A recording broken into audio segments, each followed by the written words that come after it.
Welcome back to Displacement Garage. My name is Karisha, and today we're going to be setting up Nessie the Tessie for the drum roll Rallycross.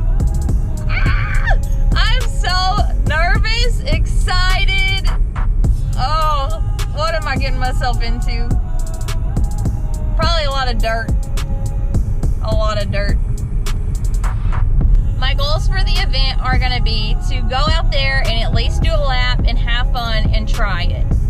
My next goal for the event is going to be to try to do a four-wheel peel before the end of the day. I really want to challenge myself to find my inner kin block, and I really want to send it sideways because you can't do that legally anywhere else, so this is my chance.